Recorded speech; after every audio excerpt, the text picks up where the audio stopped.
If you've ever been an assistant in a big city, you know the chill of a boss's gift that's really a leash. My golden watches, engraved with his wedding date, were just that. He slipped them on me at a corporate dinner, whispering, "This is for your loyalty."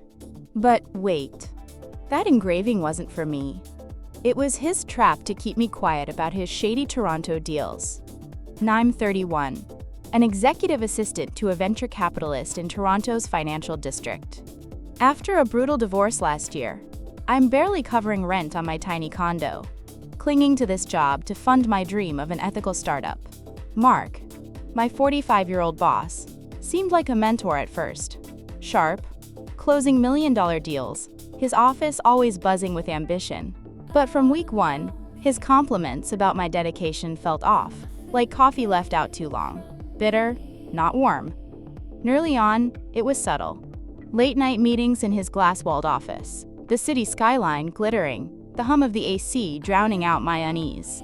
He'd lean in, praising my work, hinting at promotions if I stayed on his team. I brushed it off as startup grind, long hours, tight bonds. Then the gift started. A designer handbag after a pitch, its sleek wrapping crinkling in my hands. "For your hustle," he'd say, winking. That's when it hit me. Something wasn't right. One evening, post-investor meeting, Mark insisted on a debrief at a chic downtown spot. The air smelled of espresso and leather seats, the chatter of Bay Street suits all around. Halfway through drinks, he slid a velvet box across the table. "Open it," he urged. A silk scarf, soft as a whisper, lay inside. But his words cut deeper. "Your loyalty makes us unstoppable." My smile froze. Why did this feel like a deal, not a thank you? NTHE pressure ramped up. Mark started dropping confidential tidbits about deals, offshore accounts, dodged regulations, laughing it off as smart business. In a sunlit boardroom, he handed me files, saying, "Don't let me down, you'll get the world." That line stung, toxic and heavy, my pulse racing under the fluorescent lights. I nodded, but anger sparked inside. It all boiled over at our firm's September 2025 quarterly dinner, held at a glitzy restaurant by Lake Ontario. Chandeliers cast golden flickers, the scent of truffle risotto thick in the air, glasses clinking like a warning. Mark stood for a toast, spotlight on him, and called me up. "For her unmatched dedication," he declared, slipping the golden watches onto my wrist. The cold metal bit my skin, applause roared, but colleagues' whispers sliced through. The engraving, his wedding date, flashed under the light. That's when the truth hit hard. This wasn't a gift. It was a cage. Driving home, the watches, faint ticking filled my silent car, my knuckles white on the wheel. In my apartment, under a harsh kitchen bulb, I studied the engraving. My heart pounded. This was about control, not gratitude. Then my phone buzzed, a missed call from Sarah, a colleague who'd quit 6 months ago. I called back, her voice low. "Those watches?" His way of buying silence. I got a necklace before he pushed me out for questioning deals. She sent emails. Mark's hints at discretion for rewards. The stale coffee smell in my kitchen turned sour. Sitting there, my fingers trembling, I saw it clear as day. Mark thought he could own me. The ticking felt like a countdown to losing myself. If you've ever felt a boss's kindness turn sour, you get it. Would you play along or burn it all down? The watches ticked in my drawer like a bomb waiting to go off. Sarah's emails burned in my inbox, screenshots of Mark's discretion demands, proof he'd pressured her too. That's when it clicked. I wasn't alone. I dug through my own emails, the blue glow of my laptop stinging my eyes, searching for anything to fight back with. Mark got cockier. He called me into his office one night, the Toronto skyline sparkling behind him, his cologne heavy in the air. He slid an NDA across his desk. 6-figure bonus if I signed, tied to sensitive projects. "Don't let me down. You're smarter than the others," he said, his voice like velvet over steel. That toxic jab tightened my chest, but I faked a smile, my hands clammy. NHI's hints grew bolder. In meetings, he'd toss out, "Some know how to play the game." His eyes locked on me. Colleagues whispered about his favorites over coffee, the clink of mugs sharp in my ears. I wasn't imagining it. This was a setup. That's when I decided to outplay him. Late one night, the office dark except for the janitor's vacuum hum, I accessed shared drives. My heart thumped as I copied emails. Offshore accounts, shady transfers, millions misreported. A file labeled loyalty plan listed my name next to the watches. The USB drive felt cold and sharp in my palm. My weapon. But wait, here's the twist. It wasn't just me he'd targeted. I met Sarah at a noisy Queen West cafe, the smell of fresh croissants mixing with my nerves. She looked drained, handing me printed chats from a fired CFO, Jake. "Mark buries anyone who questions him," she whispered. Those papers were heavy, like holding dynamite. That's when I knew I had to move fast. And I sent an anonymous tip to HR via a burner email outlining Mark's tactics without naming myself. Their reply was cagey, under review, so I contacted a friend's friend at the Ontario Securities Commission asking hypotheticals about fraud. The watches. Ticking haunted my nights, a reminder of the stakes. But I wasn't backing down. NTHE public moment hit at an October client pitch. Mark made me present cooked numbers, his stare drilling into me as I stood under the projector's hum. I faltered, and he jumped in, smirking. "She's learning to keep up with the big dogs." The investors, chuckles, felt like knives, the room's air thick with tension. I smiled, but inside, I was done being his puppet. And back home, I compiled my arsenal. Emails, Jake's chats, a photo of the watches, engraving. My fingers hovered over send on an OSC report. The risk was huge. My job, my condo, my dream. But silence meant letting Mark win. Then it hit me hard. I wasn't his loyal assistant. I was his target. I pressed send. The laptops clicked loud in the silence. NTHE next day, Mark acted normal, tossing me a great work in a meeting, his cologne stinging my nose. But the office buzzed. Colleagues sensed a storm. A Slack message popped up at 1:17 a.m. "Don't stir trouble. You're better than that." His words, meant to scare, only fueled me. If you've ever gotten a creepy, stay quiet text from a boss, would you hit delete or fight back? The OSC report was out, and my pulse raced every time my phone buzzed. The watches, stuffed in my dresser, ticked like a warning, but I wasn't stopping.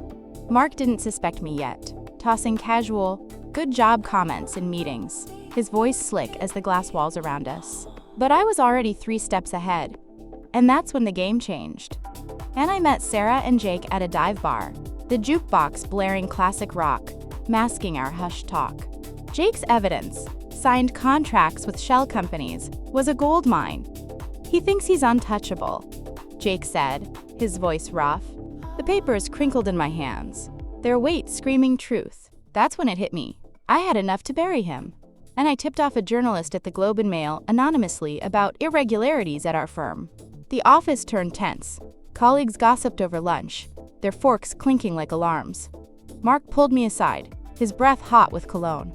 "You're not causing trouble, are you? Loyalty's your ticket." His threat, dressed as advice, made my skin crawl. I played dumb, but my resolve was iron. NTHE first crack showed at a November strategy meeting. Mark pitched another shady deal, the boardroom smelling of fresh ink and ego. I'd tipped Jake, who'd fed details to the OSC. An investor cut in, voice sharp. "We've heard concerns about your numbers." Mark's pen tapped frantically, his face pale under the fluorescent lights. That's when the truth started leaking out. And I kept building my case. Late nights, my laptop's glow burning my eyes. I saved every Slack message, every email. One came at 2:03 a.m. "Don't push this, or you're done." The words glowed on my screen, chilling my apartment's silence. I ignored it, but Mark cornered me by the coffee machine the next day, hissing, "You're smarter than this. Don't throw it all away."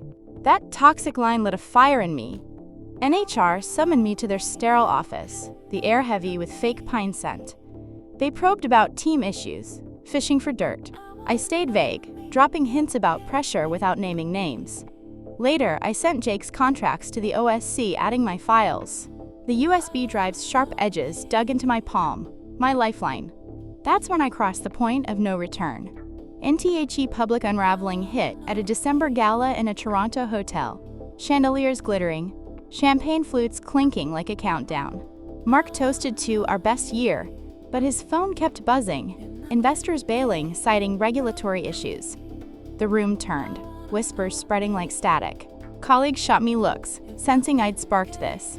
The watch's engraving flashed in my mind, a symbol of his collapsing control. In BY January, the OSC's investigation was public. Mark was on leave, his name dragged through financial blogs. I stayed anonymous, but the weight lifted. I'd flipped his game. Walking past Lake Ontario, the water's icy lapping sound calming me, I felt free. If you've ever held proof that could tank someone powerful, would you use it or stay safe? Mark's world was crumbling, and the office felt like a pressure cooker.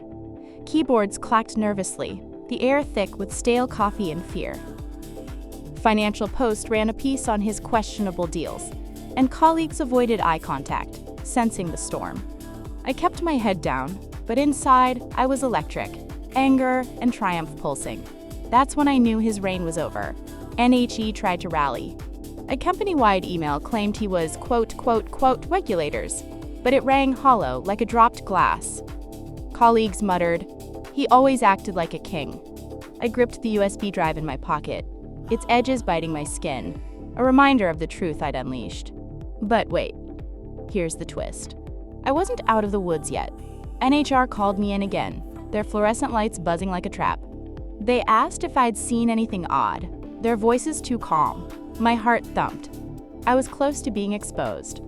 In the break room, Lisa, a coworker, pulled me aside, her lavender perfume cutting through the tension. "You're the one who tipped them, right?" she whispered, eyes gleaming with respect. She'd seen the watches at the dinner. I didn't confirm, but her smile was my anchor. NTHE, real blow, landed at a March board meeting. Lisa, now a junior partner, texted me the play-by-play. The board hit Mark with OSC evidence, my emails, Jake's contracts, the loyalty plan. He stammered, blaming rogue employees, but an investor snapped, "We trusted you, Mark." The words echoed like a gavel. That's when his mask shattered. I'd been quietly interviewing at a sustainable tech fund across town. On a Zoom call, their CEO, a sharp woman, asked why I was leaving. "I want a place where ethics aren't optional," I said, my voice steady. She nodded, and hope flickered.